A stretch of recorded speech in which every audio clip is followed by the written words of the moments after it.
Welcome to the Transformative Principal podcast, where we learn how to be an amazing educational leader. I am your host, Jethro Jones. Are you ready to be a transformative principal? I'm looking for about 10 people who are ready to do what it takes to lead with integrity, find balance, and take your school to the next level. If you're looking to improve your leadership in a measurable way, go to transformativeprincipal.org/mastermind to see if you qualify to join a group of like-minded people who are ready to be the best principals in the country. With summer coming up, we principals have a unique opportunity to get a lot of work done with no students and few teachers. If you want to learn a goal-setting program that makes your goals come to life, go to transformativeprincipal.org and sign up for the email newsletter and get my goal-setting framework that helps me accomplish a lot in a little bit of time. Welcome to Transformative Principal. Today I'm going to share with you the top 10 values of many educators up here in Alaska. I took a class on the Principal 50, a book by Baruti Kafeli, which you can go to transformativeprincipal.org and listen to my interview with him, where Mary McMahon, who is the president of the Alaska Association of Secondary School Principals, created a course for us to go over that book and asked us each to come up with our 10 core values. So we have her core values, and we have Ms. Kendra Bart's, Deanna Black's, my core values, Allison Nicholson's, Jerry Schoenberger's, Terry Walker's, and Linda Washington's. So I hope you enjoy this as we listen to the core values of each person. And the real benefit of coming up with your core values is that it helps you define every action you take based on those core values, and is a really powerful way for you to examine yourself and make sure that the things that you're doing are actually things that you believe in. And then when something comes along that doesn't align with your core values, you can easily say no to that thing. I hope you enjoy this. Also, if you go to transformativeprincipal.org for this episode, you can see in the show notes a way for you to create your own top 10 values list. As we listen to these top 10 core values, we are going to hear from Mary McMahon first as she explains kind of how we do the process. Then we're going to hear from Terry Walker, then Jerry Schoenberger, and then Deanna Beck will be next. Following Deanna will be my top 10 core values, and finally Kendra Bart's top 10 core values. Within the next few weeks, I'm hoping that you'll all be able to have this first assignment done. And the first assignment is going to be to clarify your core values as a leader. And I will share mine tonight with you, and then you'll get an idea of what to do with yours. And this is a presentation that I did at the principal conference in October. I'm going to pull it up real quick so I have it in front of me. And basically what I do at the start of every year that I've been a principal is I share the top 10 things that matter most to me on the very first day with my staff. And as a leader, I can't emphasize enough how important it is to do that, to be very clear about who you are as a leader. And Todd Whitaker in What Great Principals Do Differently says that great principals establish clear expectations at the start of the year and follow them consistently as the year progresses. And so my question for all school leaders and principals is, what matters most to you? And whatever that answer is, when you really, identify what matters most to you, needs to be shared with your staff, so they understand who you are and where you're coming from. And so I'll send these questions out on Edmodo after the class so that you guys have this kind of template to be able to reflect on and come up with your own top 10 things that matter most to you as a leader. And then as this class goes on and when you're ready to share, whether you're ready next week or the following week or 5 weeks in, everyone will have an opportunity to share their top 10 things that matter most to them as a leader. But I'm going to share mine tonight. What are you most passionate about as an educational leader? That's one of those questions that if we're truly going to be most effective, we have to identify what it is that drives us. What are we passionate about? And then really bring that passion to life. What behaviors? This is one that I find very interesting to reflect upon and important to reflect upon. What behaviors, when exhibited by an employee, would cause you to stop what you are doing to deal with them immediately, and why? What are your non-negotiables? These are the questions that led me to my top 10, and so I'm getting to the point here, but I just want you to be able to think about these. What does the school of your dreams look like?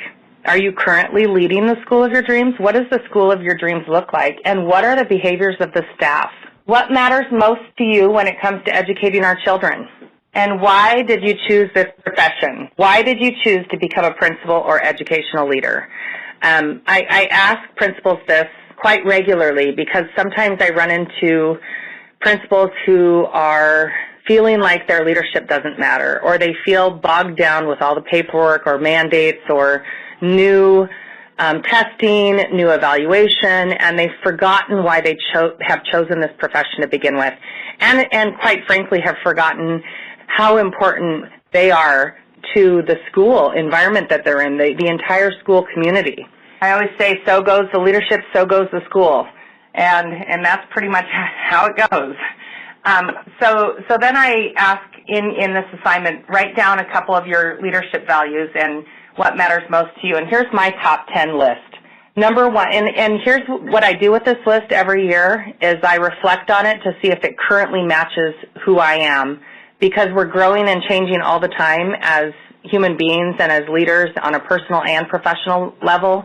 And so every year I go, does this really fit with who I am right now? Because if it does, and I'm leading from this place, then I'm going to be more effective at what I do, because what my actions are going to match up with what I value most.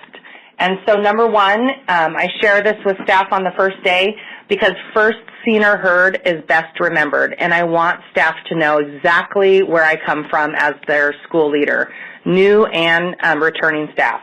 Number one, we treat students with respect at all times. Number two, adults model respect to students by treating one another with respect at all times. Number three, we work as a team, everyone pitches in.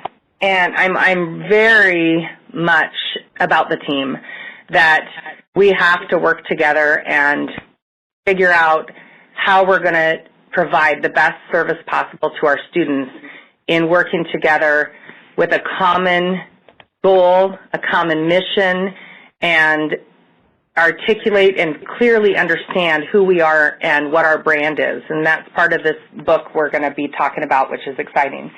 Number five, we keep success within reach for all students at all times.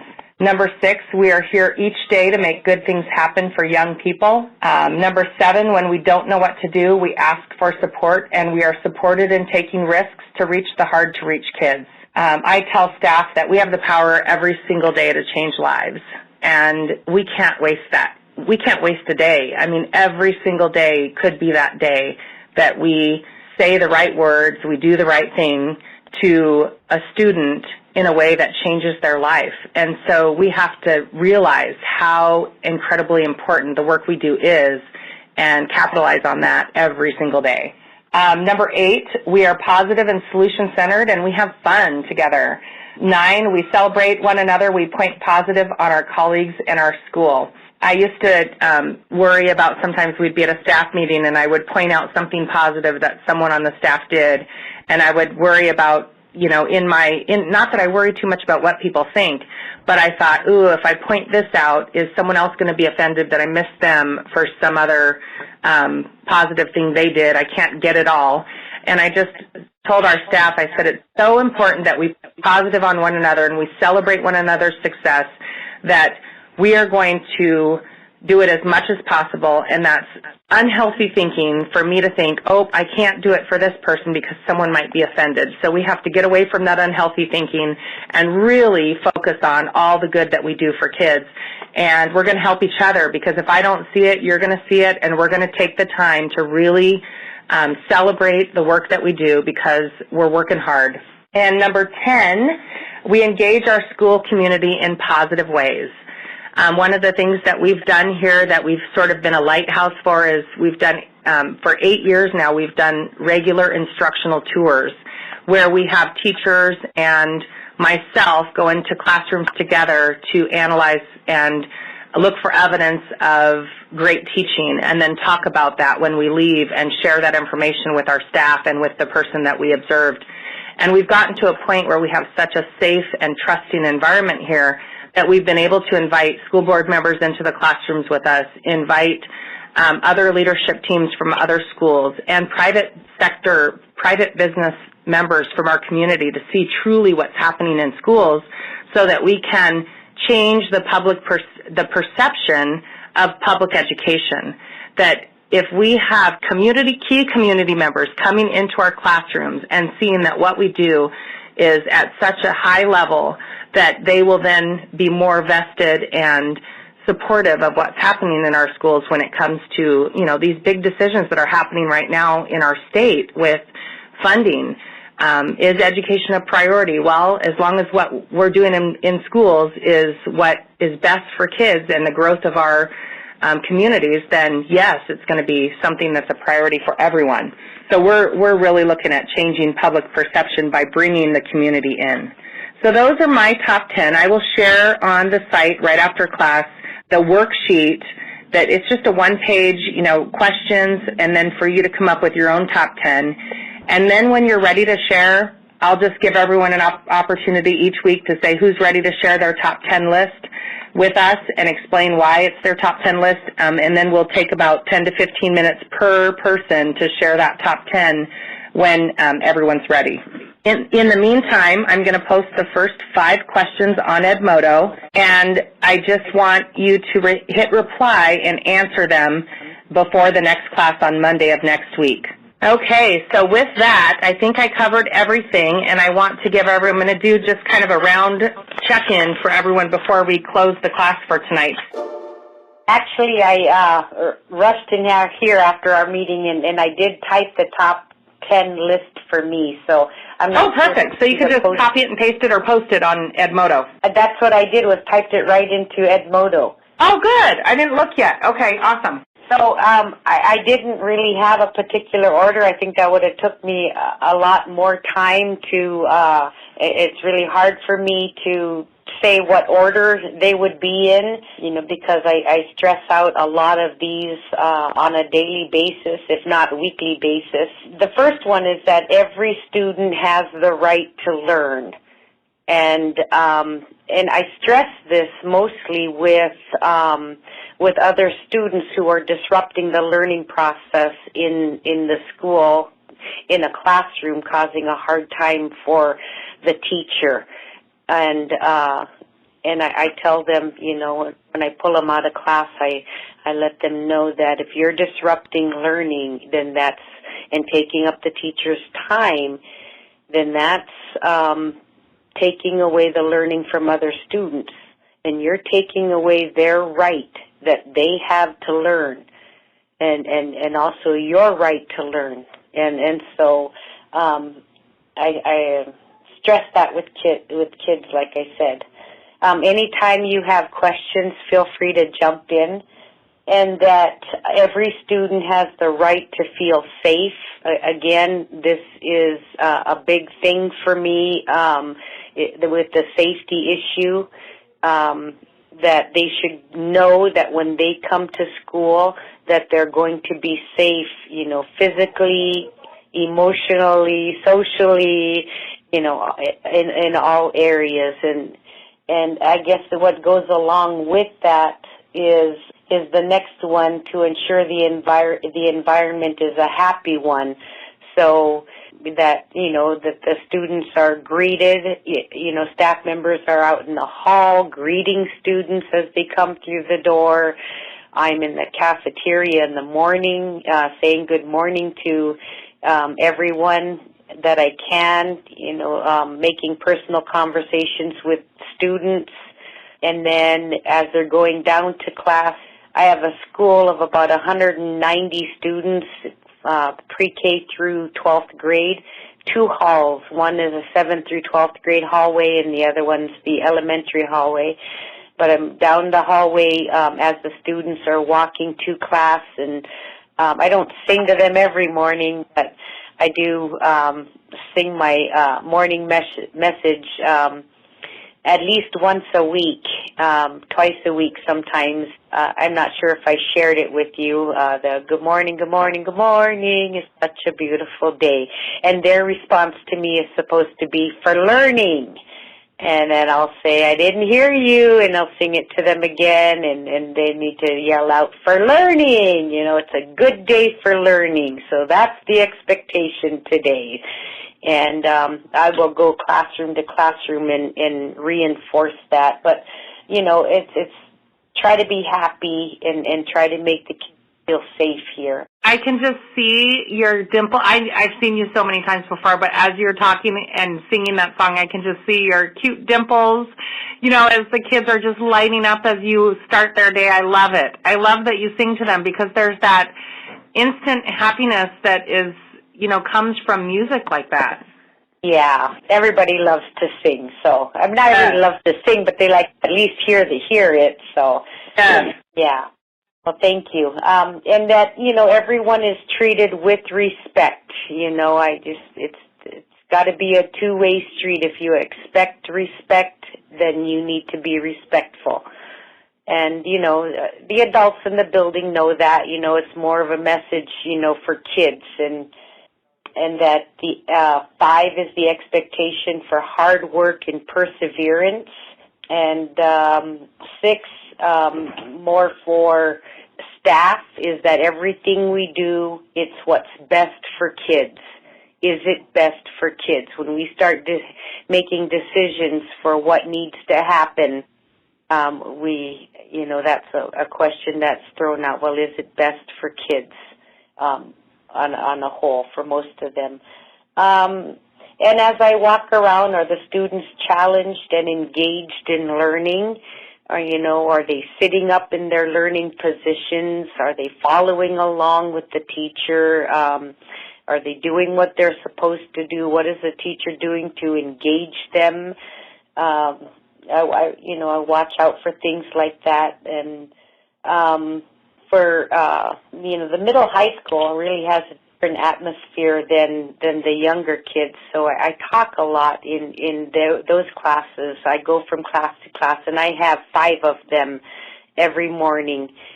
So it's real quick in and out, 3 to 5 minutes. You know, whatever I see is the most issues throughout the day or throughout the week or the last month. You know, like it was there for a while a couple weeks ago that I had to go into the 11th grade class and say, now, do I need to take cell phones this morning? You need to give them to me because you're not pulling them out during class. You know, if you can't control yourself and keep them in your pocket, then I need them now. Going into the 9th grade class, delivering the message about how to be respectful to others. And if someone falls, what's the first thing you do? Laugh at them or ask them if they're okay. So, you know, I know the school so well and the students so well that I deliver different messages to them every morning. And then 8, that every student has the opportunity to feel successful and that they're recognized for their successes. So I ask teachers to let me know what those successes are for individual students so I can see when I see them the next day. It's important to go to their events. Basketball's a big thing for us. It's important to go and to watch them, you know, play their basketball game or watch their Battle of the Books competitions or whatever, so that you can get one-on-one with them the next morning or the next week and recognize their successes, and that really makes them beam and they do better. And also, you know, for teachers, number 9, find the strengths that each student has and build on them. And then and a message for everyone, number 10, that everyone has a responsibility to the community and to give back. One of our Inupiaq values in the Nana region is responsibility to tribe. And I got T-shirts made that said responsibility to the tribe, and on the back side it says the community working together. I think for years and years we pushed parent and community involvement, and and trying to get teachers in, parents in, and the community in, and come to the school and help us out, and began to start thinking that, this is really a two-way street. How can our students get out there and go and help out in the community? We're, a small community of 500 people, and they're always needing help out there. So I push for our students to go out into the community and do work and help out where they can in the communities. So hopefully one day, it could be a two-way street that we're helping each other out more. So those are my top 10. Okay, I'll just start from the top. The first one, and I didn't know quite how to phrase it, but this balance tough love with earned praise, which I have to say was something that I learned along the way.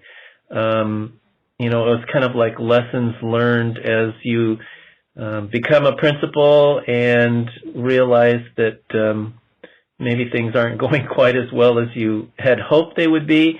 Anyway, this idea, that you can't be a pushover, but that means just not letting people get by with mid-level, standard. I mean, that you really do need to have high expectations, and that you as the leader of the building have to model that.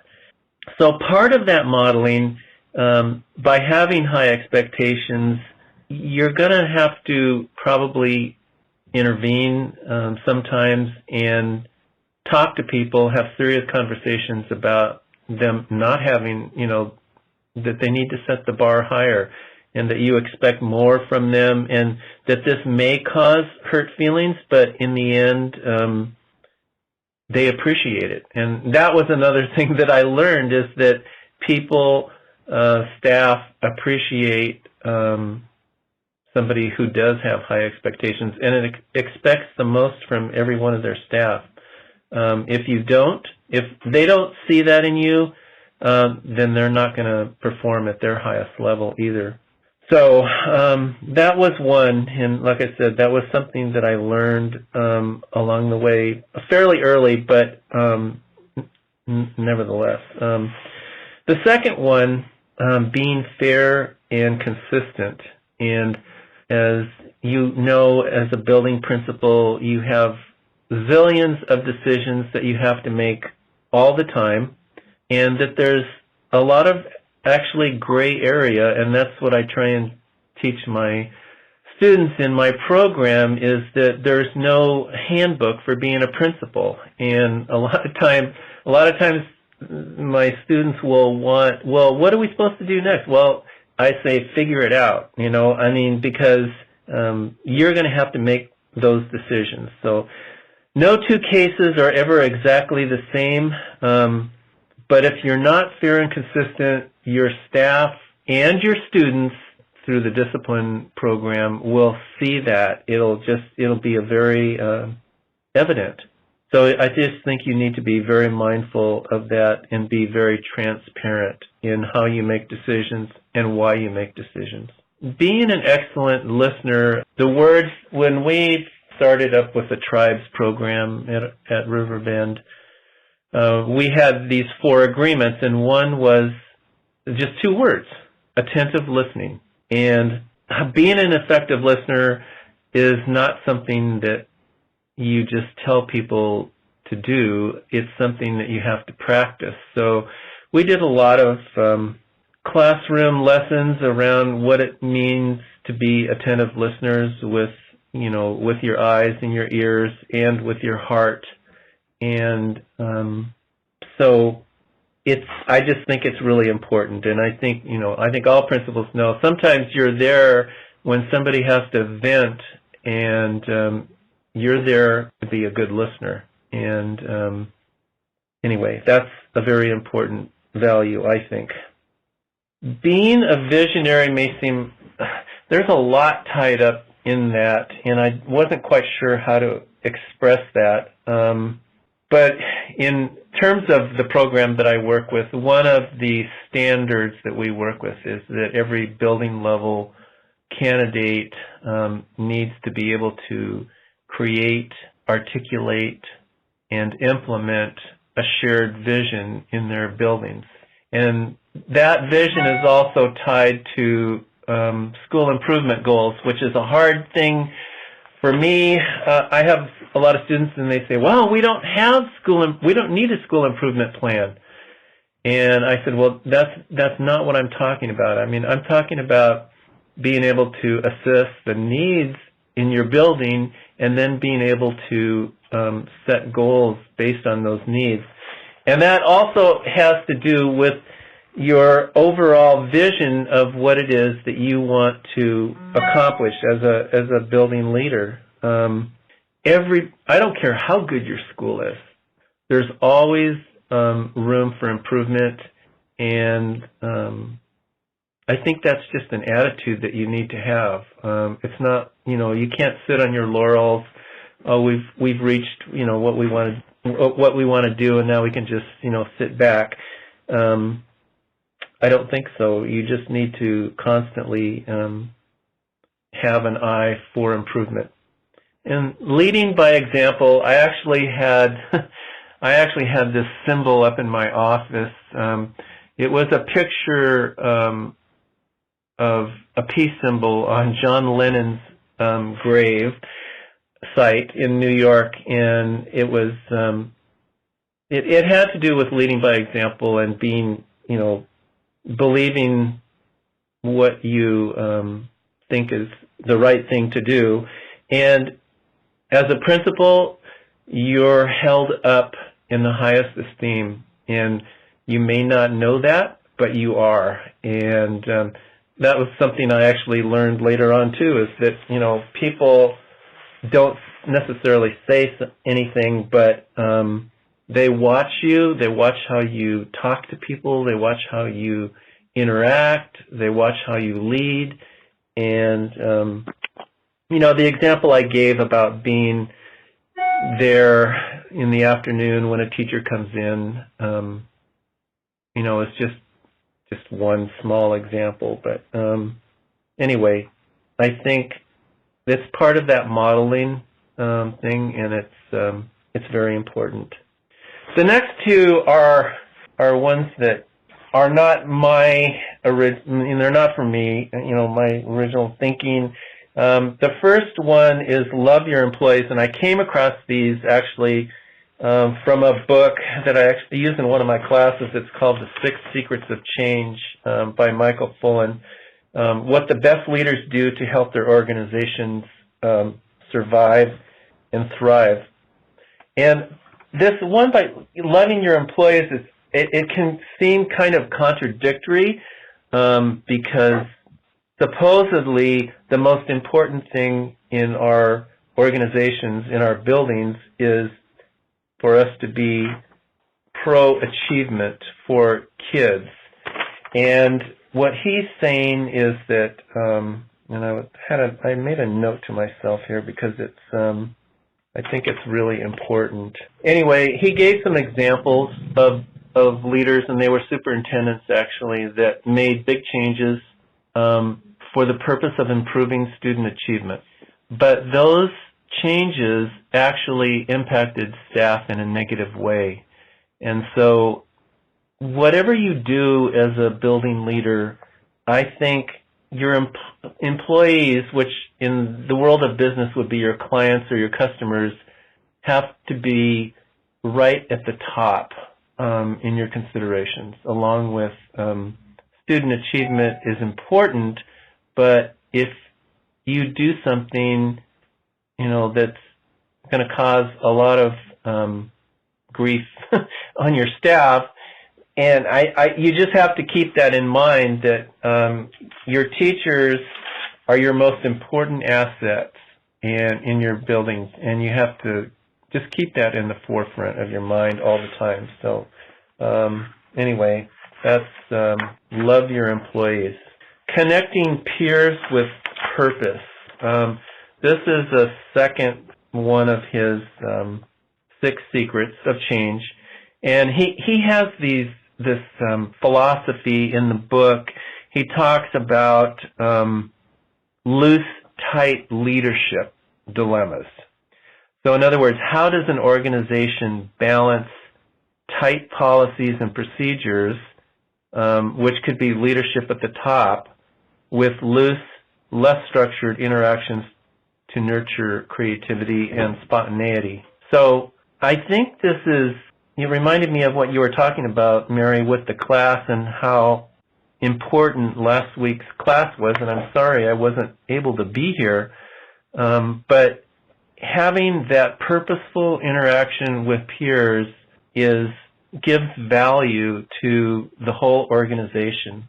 When effective practices are, openly shared, when there's monitoring in place, which we do as building leaders to make sure that there's as little ineffective practice as possible, and then working in teams as much as possible. So it's just you want to be able to work with your staff in a very purposeful way. So that's what this number 2 says to me: connecting peers with purpose. This kind of positive peer interaction. So I don't know if I have all of mine down here. Another one. So I think my last one was taking care of yourself. I don't know if that was my last one. I think what happened was I got to a point where I was principal in a building, and Juneau was opening up a new school, and I had the opportunity to be the principal at that new school. And so it was taking a lot of my time. There were so many meetings to go to with design and, planning for a new school, which was exhilarating, but it was dragging me down, health-wise. And so I made this choice of making sure that I went and worked out every afternoon, even though I came back in the evening for meetings. And it made me realize that you have to make time, because I felt so much better afterwards, that just taking that time to take care of yourself is really important. Like I said, I think your ability to nurture your other staff is weakened if you don't take that time to do that. Oh, I know. Oh, there was a couple other ones. The buck stops here for everything. Basically, that's what the staff expects. I don't know. It depends on what your decision-making style is, but as principal, you take responsibility for everything that happens in that building, and that's the way you have to lead, I think. And I think the last one, being visible and supporting the school vision and mission, and just in general, visibility is just really crucial. And again, that was a lesson that I learned shortly along the way, after having some really good training. I turned that visibility, it's just your staff expects it from you, and for you to be in the classroom as much as possible, whether it's a walkthrough or just walking, just being visible in the building, in the lunchroom, the playground, everywhere. So visibility, I guess I would say, is that core value. And I think that's it. So the first one is related to that we use Maslow's at my school. That's socioeconomic needs. So students are able to learn when their basic needs are met. We do our best every day to create a safe and welcoming environment. And that just, again, relates to we make sure that they have their basic needs met so that they can go to that level of learning. Number 2 is we respect that each student has unique learning needs. We do our best to accommodate each student and provide an environment for success built on their strengths. And that's from my background of I was a special education teacher, and I feel every student has a gift. And so we want to really work on helping them realize they do have that gift. 3 is we are here for students. We will do our best for our students at all times, and that's just I always have this thing about if you're, as an educator, you should leave your ego at the door, because if that's what you're here for, this may not be the best profession for you. This really is about the kids. It's kind of a selfless kind of thing that you need to do. 4 is everyone has a voice and an opportunity to be a leader, and everybody is kind of emphasized on that. And so I do this a lot with my teachers, especially. But I also tell my TAs and my classified staff at the beginning of the year, and I try to reinforce that with them. But it also goes down to our students. and I try to make sure we have opportunities for our students to be leaders in the school. We do the different jobs that the students can apply for, such as we have someone who hands out birthday pencils. We have students who do tours for new students. We have the student council, so everybody has a chance to have a voice. So 5 is we work to understand the perspective of each other, and we'll work together to focus on our common goal of doing what is best for our students. And this goes beyond the staff. This also includes our parents, because I think sometimes people forget, especially like an IEP meeting or a discipline meeting, that everybody really has the students in mind. We just might approach it differently. And if we focus on the common goal of doing what's best for the student, it often helps with that conversation. And so 6, we include parents and community members to do our best for students, and that's just to kind of emphasize the fact that we do include those that we're not working in a bubble. These kids have this life outside of school. 7 is every adult is responsible for leading by example, from greeting others with a smile to ensuring safety. And this speaks to, if you keep telling your child to do something but you don't do it, that really doesn't hold any weight. You need to do that as well. 8 is take care of yourself so that you're able to take care of others. This includes praying your family before work, and this is something I really emphasize with my staff, is that sometimes they come to me and let me know that something's going on and they're really hesitant to take leave or really hesitant to take care of something, and I remind them that they're a mom, a spouse, father, daughter, son first, and if that's on their mind, they can't give the best to us, and we need their best, so they need to take care of themselves so they can give us their best. And I try to show that by example. Is I let them know that my hobby's running, so sometimes I'll take off a couple of days, make a long weekend, and go outside of state for a race. And I tell my staff that that's what I'm doing because I am taking care of myself. That's what brings me joy, and so I try to make sure that they try to find something that brings them joy. 9 is we start each day with a smile and pass it on. And again, I try to lead by example on this one of making sure that we focus on the positive and we smile at everyone. And that's how we greet people. And even on the phone, I tell them, if you're the one who picks up the phone, make sure you have a smile because people can hear it. And then 10, in all things, we presume positive when interacting with others and ourselves. And that actually comes from the adaptive schools, presuming positive in meetings. But I try to do that in all situations, and I emphasize that to my staff as well. And it kind of goes back to making sure we have a common goal, make sure we expect that everybody has the best interest of a child's in need at all times, but also with each other, that we have presumed positive, that we have a good goal in mind, but they may not approach it the same way, but they still have that common goal. So those are my top 10 that I could come up with. I'm going to pause for just a minute here and talk about how you can help support the podcast. I learn a ton from doing this podcast, and I know you do too. If you'd like to support me in this, you can become a patron through Patreon, and that would mean the world to me. You can support me for as little as $1 a month, but anyone who supports me for $5 a month or more will get the Transformative Principal members only feed, which releases the interviews as I record them rather than on a weekly schedule. If you've binge listened to any of the past episodes of this podcast, this is for you.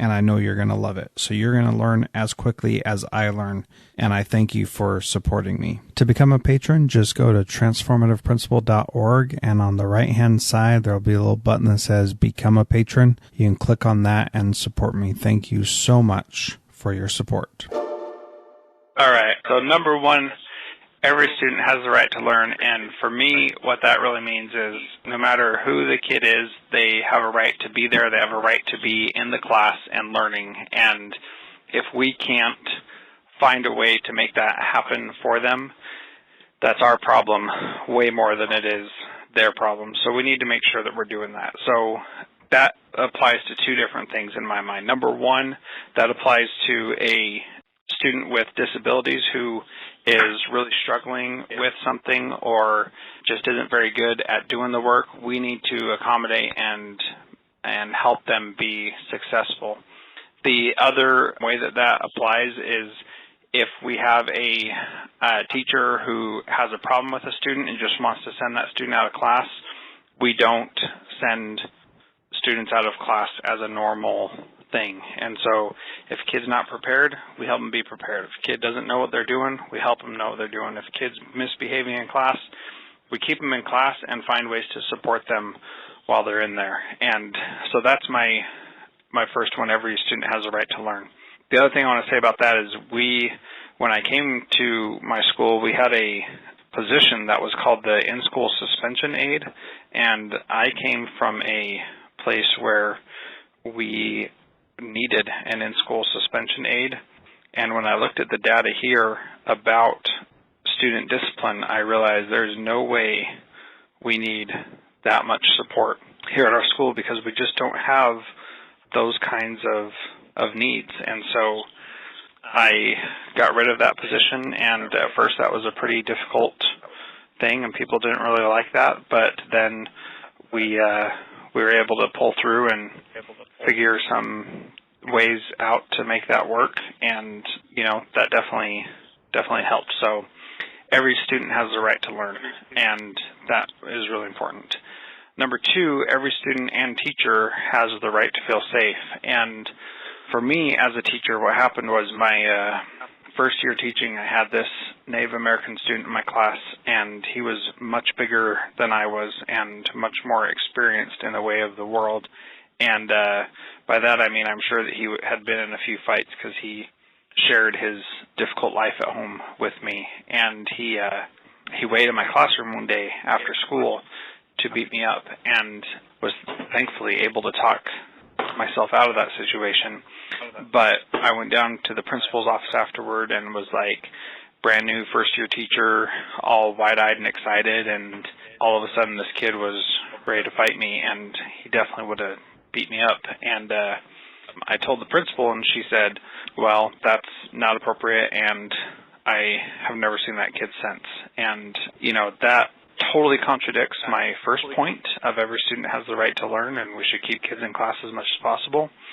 But at the same time, when people can't feel safe, then you can't have them there. So there are times and situations in which it's appropriate to remove kids from class. But that was a pretty extreme example, and that's the only time anybody has ever waited in my classroom after school to beat me up. So I don't think that happens too often, though it might. But the third one is everybody is treated with respect. And with this one, what I mean is, let me go back to the every student and teacher has the right to feel safe.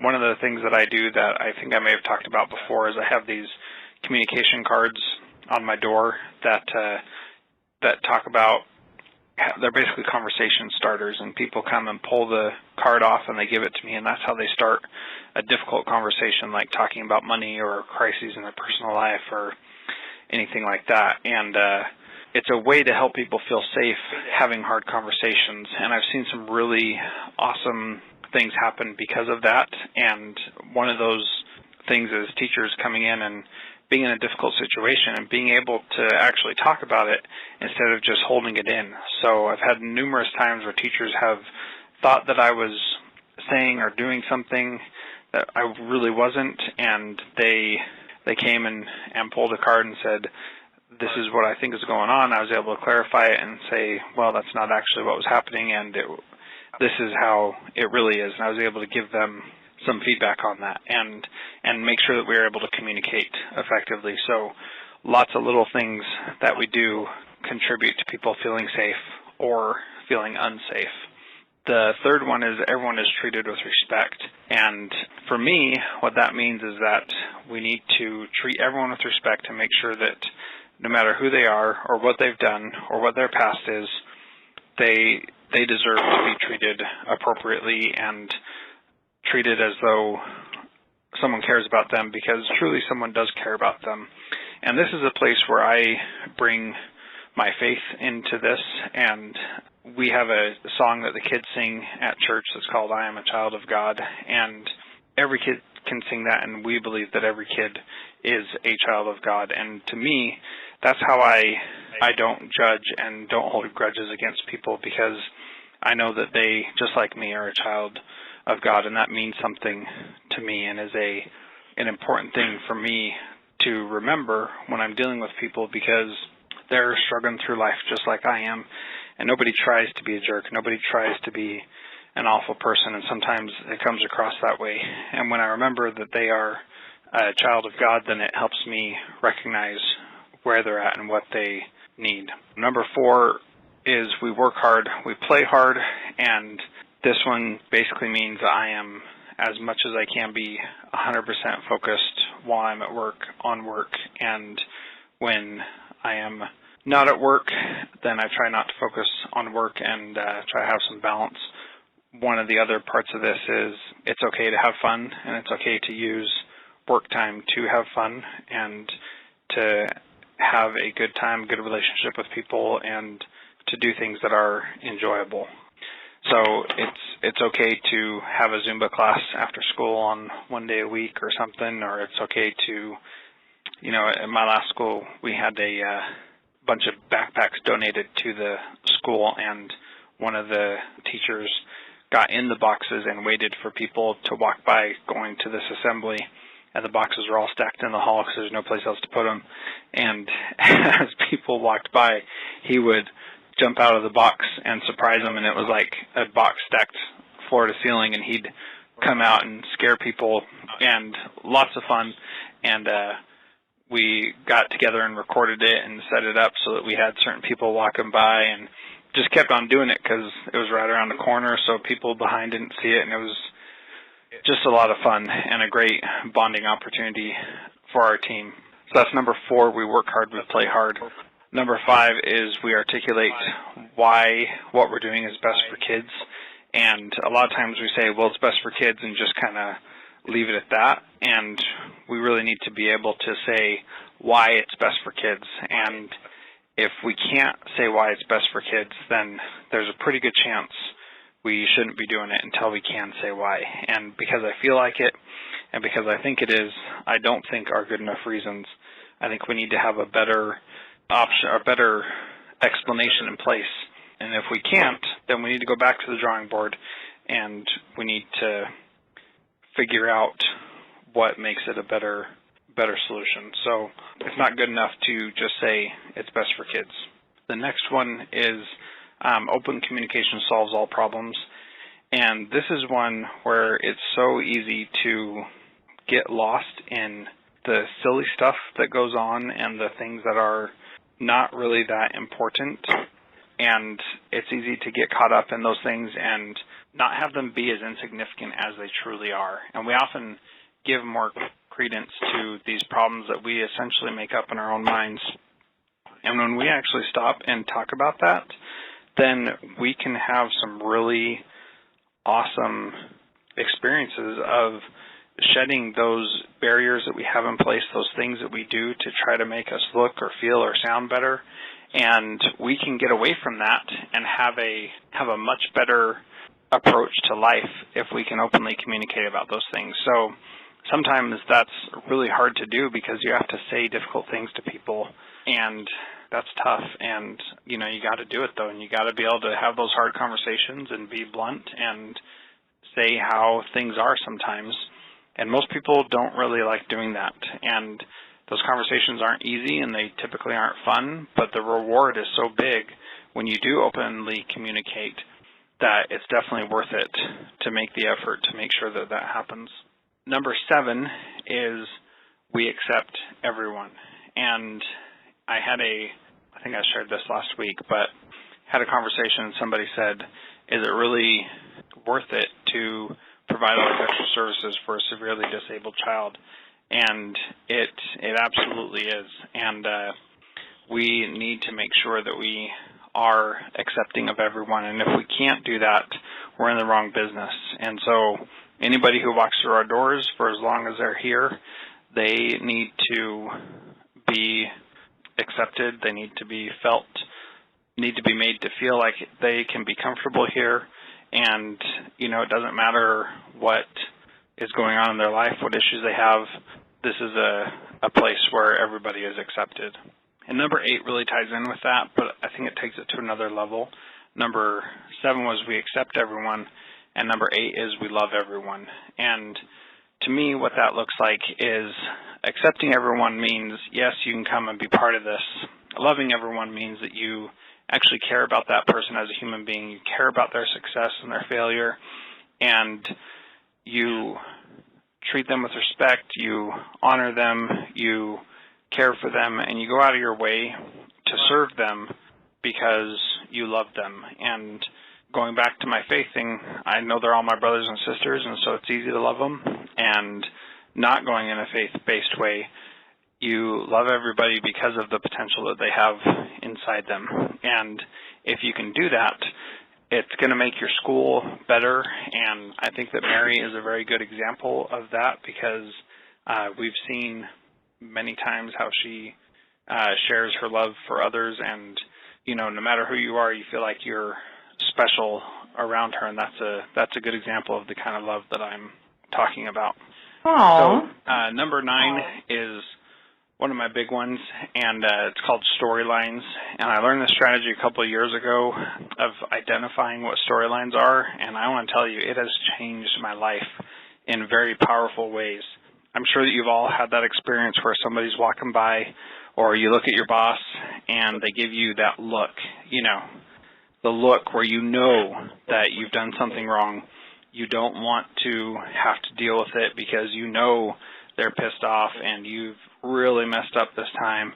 And then you start the storyline of, oh, it was probably about this thing that I did the other day. They probably didn't like that, or they saw me do this and they probably were upset.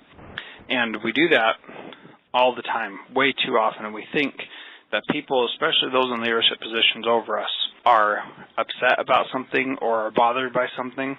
And those of us who are in those leadership positions hopefully realize that that is really just a perception and is usually not the truth. But those storylines can have real impact on people's lives because they get so caught up in them themselves and they think that they are the truth.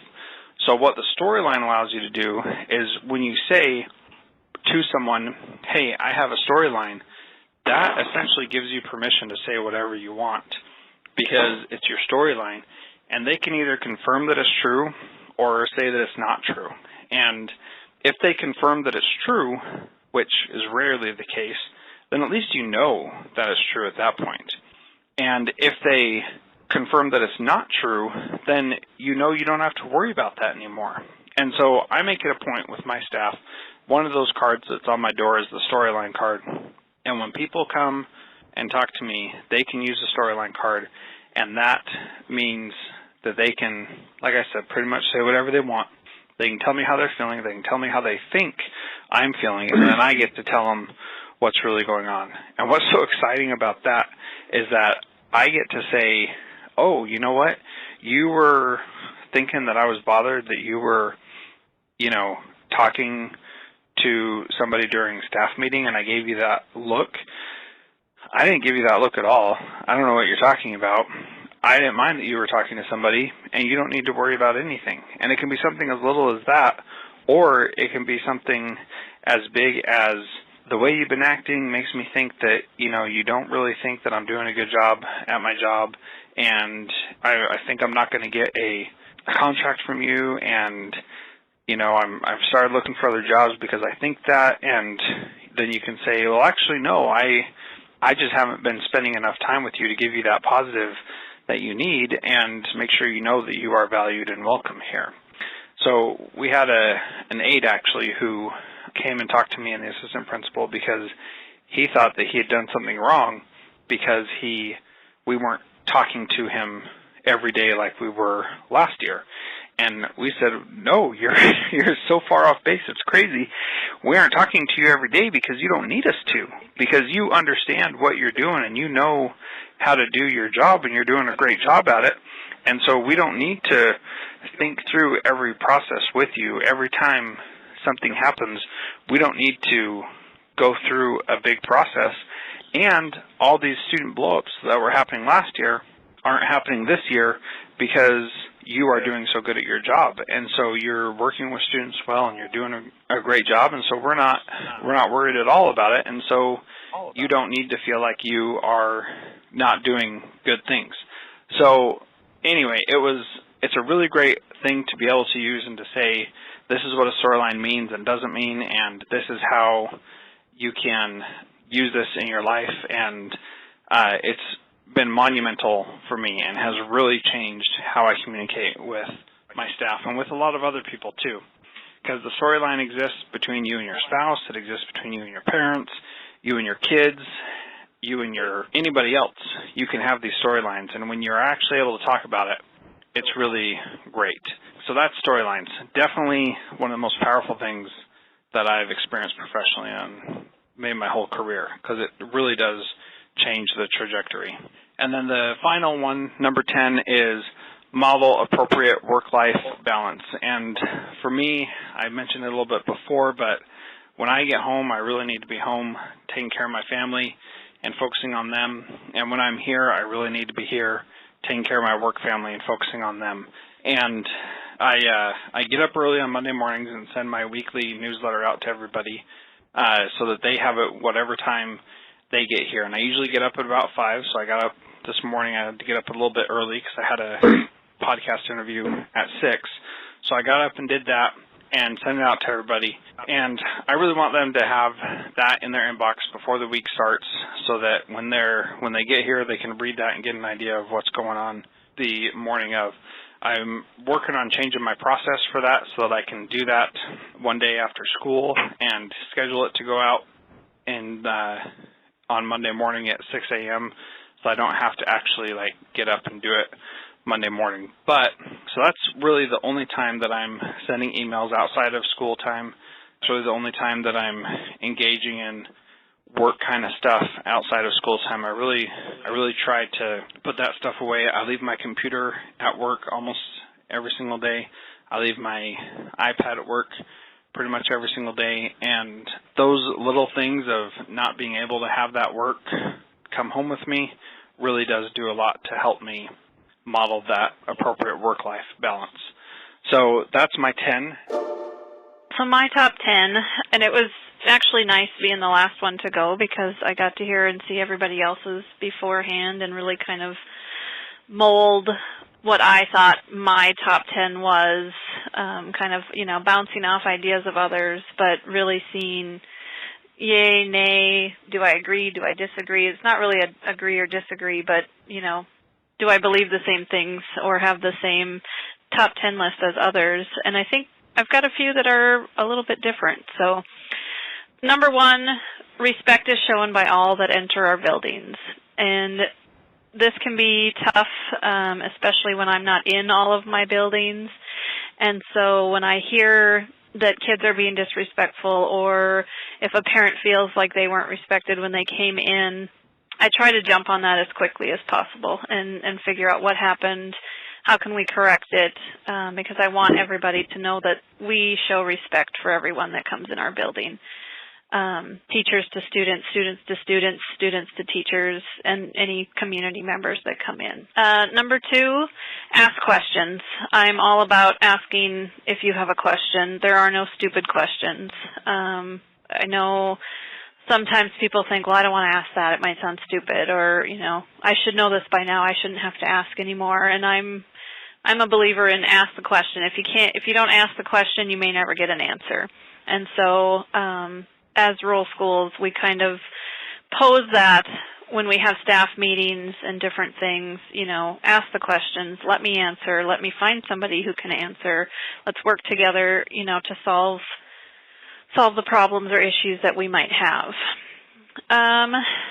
Number 3, that everyone works together to ensure a safe and comfortable learning environment.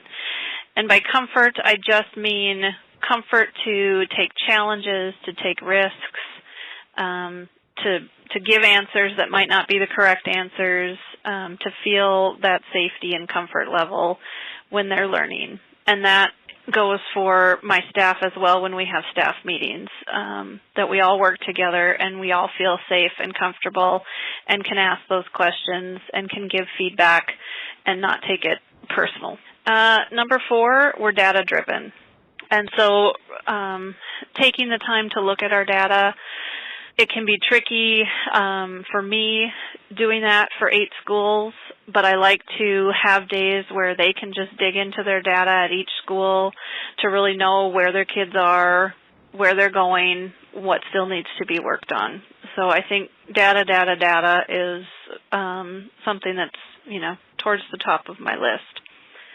5, with that, seeing that each and every student shows success or growth in some aspect every year.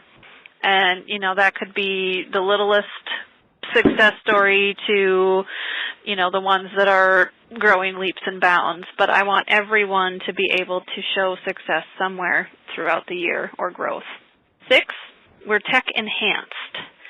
And I think I chose that word correctly and diligently because I don't think we're tech-centered. I want to say we're tech-enhanced. We use our technology to help benefit our students, to help benefit our own lives and work as we're so not disconnected, but so far away. We've got so many miles in between all of our schools, and so I think we really use the tech to enhance that. We could, get on the phone and call. We could just be our own little schools in themselves, but I think we really try to use the technology to enhance the skills that we have, enhance the highly qualified teachers that we have, enhance the possibilities for students, all those things. Number 7, everyone's engaged. And this is a big one for me, and I don't think a whole lot of people know this, even though I try to model it every time I go out. And I think my schools know this, but I don't know that the rest of Kodiak knows this or can see this. But when I visit a school, my absolute non-negotiable is to be fully present. Unless there is some kind of a life-threatening emergency that I have to take care of, I am at that school, for those kids, for that community that day or 2 days, whatever it is. And so I want everyone engaged every day, but that's just my way of showing that when I do come out, when I'm with you, I'm engaged. I want to know what you're doing. I want to be in the classroom. I want to be focused on what these kids have to say. I want to meet with the parents. So that's a big one for me, and trying to model that when I go out is important. Number 8, that we all work together. Teamwork and team planning every step of the way. Because we're so spread out, we like to think of ourselves as the one school concept. We like to focus on that mantra, I guess, so that we can feel more connected. And when we come together for staff meetings or professional development, I'm constantly wanting to know what my schools think, or, I want their ideas. I want us all to put it into the pot and stir it around, so to speak, and pull out what we can. It takes a lot of thinking outside of the box, I think, to teach in rural Alaska, and teamwork and team planning seems to help tremendously in most areas. 9, that we use constructive feedback to grow. We have, in Kodiak, gone to the Marzano framework for evaluation, and I think it has helped tremendously in giving that constructive, immediate feedback. And so I try to do that for my teachers. I try to do that for staff members. And in doing that, hopefully model that that's what we want to see from them for the students and for the community. So giving and using constructive feedback to grow. And the last one, but not least, that we have fun and enjoy our culture. I was saying at the beginning that this week kind of hits off a lot of our culture weeks around the island, and it's a time when we try to celebrate culture throughout the year, but we've got a week at most of the sites that we dedicate strictly to their culture, and they bring in artists from either around the island or in the community itself. Sometimes they bring in artists from across the state, but they focus on what their culture has lived by, so subsistence type things, skin sewing, beadwork for the regalia, mask carving, so those kinds of things. And we all get to do it together. They get to do it in an environment within school, applying standards as we can, but yet, bringing in elders and bringing in the community and really having a whole community affair. And so have fun, enjoy our culture. I guess that's my top 10 list. So that was a really neat way to do the core values. Very powerful experience to go through. If you join the mastermind that I offer, you will have an opportunity to do something like that as well. So if you're interested in joining that, please go to transformativeprincipal.org/mastermind and set up a call with me so that I can help you be the best principal you can be. Also, if you are a aspiring principal, you can join the Transformative Principal Mastermind for admin to be, and then you can establish your core values that will help you in getting the job you desire. Once again, that's transformativeprincipal.org/mastermind. Transformative Principal is a proud member of the Education Podcast Network. Podcasts for educators by educators. Visit edupodcastnetwork.com for more great podcasts.